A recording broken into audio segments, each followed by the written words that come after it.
Guess what? We're at the end of the Cold War. I never ever thought we would get here. We've covered like 45 years worth of history, right? From the end of World War II all the way up until the 1990s. So we have three questions that we need to cover. In the last chapter, we're introduced to President Reagan of the United States and Mikhail Gorbachev of the Soviet Union. And we saw how the Soviet Union was starting to fail, right? Chernobyl, the Chernobyl disaster in Ukraine really highlighted the lack of capability of the Soviet government. And this led to a lot of people feeling rather uneasy about the government that was in power there. So moving on to the last three questions here. Number 39 says, explain glasnost and perestroika and why they're significant in the history of the Cold War. So let's talk glasnost first. So glasnost was a policy made by Mikhail Gorbachev, as was perestroika, and they were both designed to try to save the Soviet Union. So glasnost was a political change and perestroika was mostly an economic change. So let's talk about glasnost. When I think of the word glass, I think of clear, and this is what was introduced to the Soviet Union under this policy known as glasnost. It introduced clarity, it introduced openness or transparency, much the way you can look out a window and see what is going on outside. This is what was introduced to the Soviet Union during the Gorbachev years to try to cause the people of the Soviet Union to basically have more faith in their political system. The political system of the Soviet Union from 1917 onwards, right, with the Russian Revolution, it became a single party closed state and the people had no say in their government whatsoever. So glasnost was trying to remedy that. So instead of the window having a blind close like it was for 70 years in the Soviet Union, with glasnost, now the blind was going, there I am, it was going up, right? The blind was going up, and now they can see inside what is actually going on in the Soviet government. The whole point here, guys, was to try to have the people buy into and accept the Soviet government so they wouldn't want to see it collapse or possibly overthrow it as things were getting worse in the Soviet Union. So it introduced transparency or openness to the Soviet political system. And when you think about it, this is a bit of a liberal change, right? Openness in politics is a very liberal ideal. We see that in democratic nations, not in totalitarian communist nations such as the Soviet Union. All right, so that's glasnost. Second big thing introduced by Mikhail Gorbachev was this idea called perestroika. Perestroika was, as I said earlier, mostly an economic change introduced to the Soviet Union. And perestroika, guys, what it did is it restructured the Soviet economy so as to allow Western investment into the Soviet Union. Now, why? Well, because the Soviets were very, very poor and their standard of living was much less than, right? If this is the West right here and this is the Soviet Union, there I am, down here, right? It was much less than the Western nations of the world, which adopted and embraced capitalism.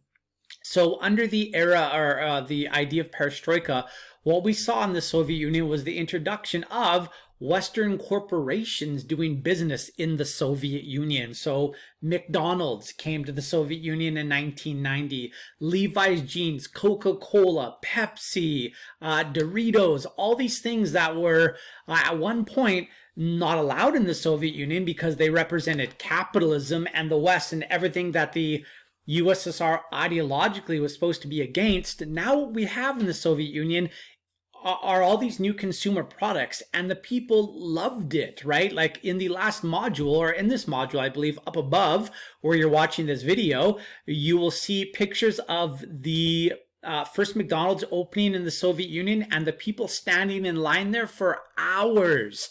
Because in the Soviet Union, I mean, it's the 1980s now. Satellite TV is a real thing. And people had heard about McDonald's. They're watching American television and media, right? Movies. And they would see the people going to McDonald's, eating McDonald's. And this was something that they demanded, right? And Perestroika allowed this to happen. So much like Glasnost, Perestroika was a very liberal ideal, right? That was introduced to the Soviet Union. It was a liberal reform. And unfortunately, Glasnost and Perestroika were too little too late. The Soviet system by this time was failing. This was like basically life support to try to save it, but it doesn't work. Now, number 40. It says, during the late 1980s, Gorbachev said that freedom of choice should be allowed for all people. So at the UN in I'm going to say 88, he gives a speech. Yeah, it's 1988. He gives a speech on December the 8th. And while at the UN, he talks about how freedom of choice should be something that all people in the world enjoy. And that if nations pursued their sovereignty from the Soviet Union, he would do nothing to stop them from gaining their freedom. And as soon as he said that, all those nations behind the Iron Curtain were like, what? What did he say? What did he say? And people started to assert their right to freedom and self-determination. So very quickly, guys, we see the dissolution of the Iron Curtain as a result of this speech that Gorbachev gives at the United Nations. Now it asks, identify the states who broke free from the grip of communism. Okay, so that goes like this. Number one, we saw Hungary gain its independence, its freedom. So if you remember in 1956, there's the Hungarian Uprising, also known as the Hungarian Revolution, which was crushed by the Soviet Union as they rolled in their tanks. And thousands of people were killed, thousands of people were injured, right? If you remember that from before. Well, now the people of Hungary had finally gained their freedom, and the leader of the Hungarian Revolution, Imre Nagy, was given a state funeral where hundreds of thousands of people showed up to it. So Hungary is the first nation. The second one was Poland, right? In 1952, there was the Polish uprising, right? And we see now Poland gain their independence from the Soviet Union. Third nation was Czechoslovakia, right? Czechoslovakia gains their independence from behind the Iron Curtain. Then we get Bulgaria, who's number 4. Number 5 is Romania, and Romania is notable because the guy who was in charge, a man by the name of Nicolae Ceausescu, actually tried to cling to power, and his people ultimately executed him because of the fact he was trying to hold on to power when the world was changing. And then last but not least, we see East Germany gain its independence as well. And with East Germany gaining its independence, they hold an election between the East Germany and West Germany side, right? The wall comes down. And I actually remember watching this on TV. It was pretty cool history to watch back in 1989. So with the wall coming down in 89, East Germany, West Germany have an election.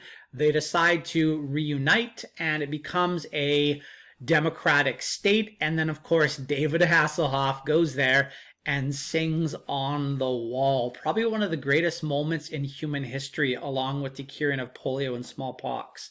And then after that, guys, what we get also is the 15 member states that make up the actual Soviet Union, right? Azerbaijan, Turkmenistan, Ukraine, etc. They also assert their right for independence, and Gorbachev does nothing to stop them from gaining their independence. Now, to some, Gorbachev was a hero. To others, Gorbachev was the man responsible for the end of the empire, right? At one point, guys, you have to understand, the Soviet Union was respected and feared by the world, and now it's just all falling apart. So some people were very much against what Gorbachev was doing here, but nonetheless, that is what happened. And then number 41, what was Gorbachev's last political action? as the leader of the Soviet Union. So the last thing that Gorbachev does as the leader of the Soviet Union is on Christmas Day 1991. Merry Christmas. The people of the Soviet Union are told that the Soviet Union is no more, and he actually hands power over to a man by the name of Boris Yeltsin. And we go from the USSR to something called the CIS, or the Commonwealth of Independent States. I remember at the Olympics in 1992, right? Because the last Olympic before that were in Calgary in 1988. At the 1992 Winter Olympics, the nations that used to be the USSR combined to create something called the Commonwealth of Independent States. And they were under a flag that looks very much similar to the Russian flag today, with the red, white, and blue on it, right? So with that being said, guys, the Cold War is now over, right? That is it. And yeah, the US has emerged once again as the world's preeminent superpower. However, oddly enough, after the CIS, we see Russia sort of go it alone for a little while. And now we have Vladimir Putin in the Kremlin today. Russia claims to be today a democratic state and a capitalist state, but there's a lot of authoritarianism that is going on in the nation of Russia today. Our friend Vladimir Putin has been in power now for over 20 years. He's the second longest running Russian head of state, behind Joseph Stalin. And some suspect actually that one day he will actually eclipse Stalin's 29 years in power in that nation. So I guess we'll see. All right, that is the end. Peace. I love you guys. Take it easy.